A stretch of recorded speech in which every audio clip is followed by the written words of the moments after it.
Chileans at large. He also runs Santiago Radio, who are here today covering our event. He's also the publisher of The Pulse, an English language monthly aimed at the expat community here in Chile.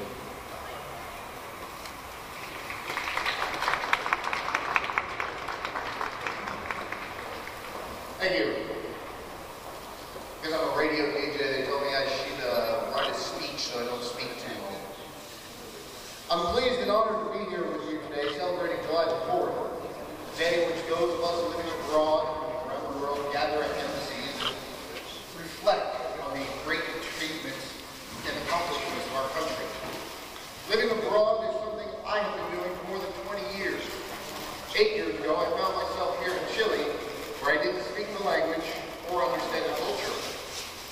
I lived in a small town in the south called Los Angeles with my wife and kids. Working one of the few jobs I could do, I was an English teacher. Being a native speaker in a small town in the south meant that I was always in demand. It got me to thinking, how can I help teach more people English?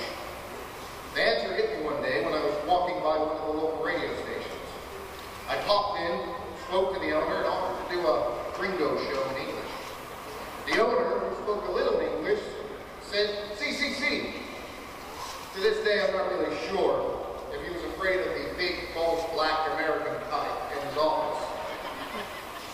I ended up with one of the worst spots in radio, the 9 to midnight slot on a Saturday night in a small town where everybody goes to bed by 10 o'clock.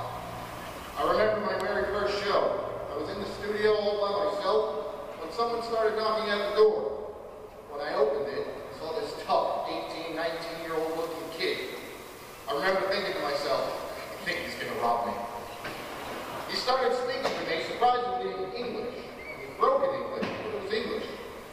He said he was surfing the radio dial looking for his favorite show and he found mine. He said he was amazed that he was hearing English on his radio.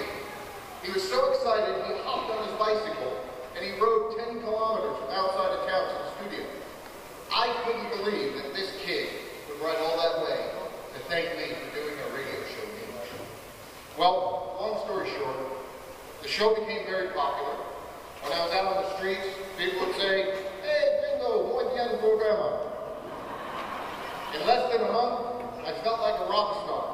My show got bought out by a bigger radio station in town, and I was on the air 5 days a week in a primetime slot. It was then that I realized I wasn't just some guy doing a radio show. I realized people were not just judging me or my family, but my entire country. People who listened to the radio show or saw me in the street were judging all Americans by the way that I acted. I had not just taken on the role of radio presenter, but as an American ambassador to the small town of Los Angeles. When my family and I moved back to Santiago, I went to every radio station in the city with the Gringo Show, hoping to get it on the air. But every station told me the same thing. Chile isn't ready for an English-speaking radio program. I couldn't accept that. I knew that people wanted to learn our language. And I also believe, because of the way my parents raised me, never to quit when you believe in something passionately, I could find a way to give Chile an English-speaking radio station. So with the help of my wife and a couple of friends from the expat community, we started our own radio station, an internet radio station called Santiago Radio. Our mission, simply to promote English in Chile and to promote Chilean English. I'm pleased to announce Santiago Radio was and still is very successful, broadcasting right now to 250,000 people in 138 countries. With the success of Santiago Radio, we took our mission a step further. We created a company called I Love Chile. We added an online newspaper. We added an online video channel. And in December, we started a print newspaper, Chile's own English language newspaper called The Pulse. Everything in English. Everything about Chile. Now people ask me all the time, why do you love Chile so much? Why do you have so much passion for this country? The answer is easy. I love the USA, and I love what we stand for. I love the fact that our nation can achieve anything and is the land of opportunity. I love our flag. I love our national anthem.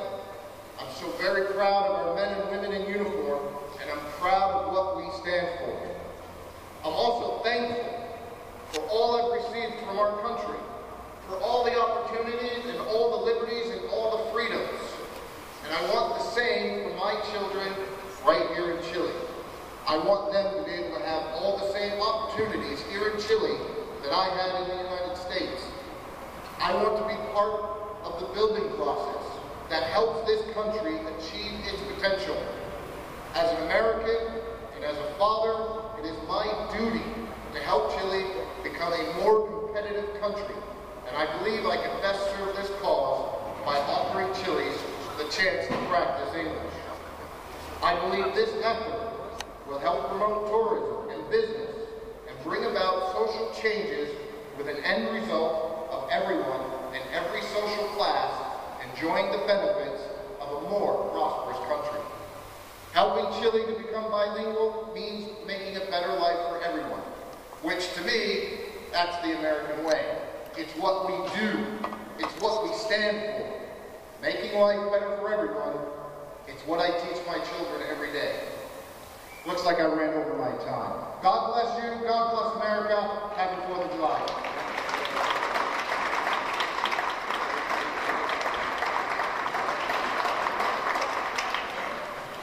Well, thank you, Dan. When you finish teaching Chileans how to speak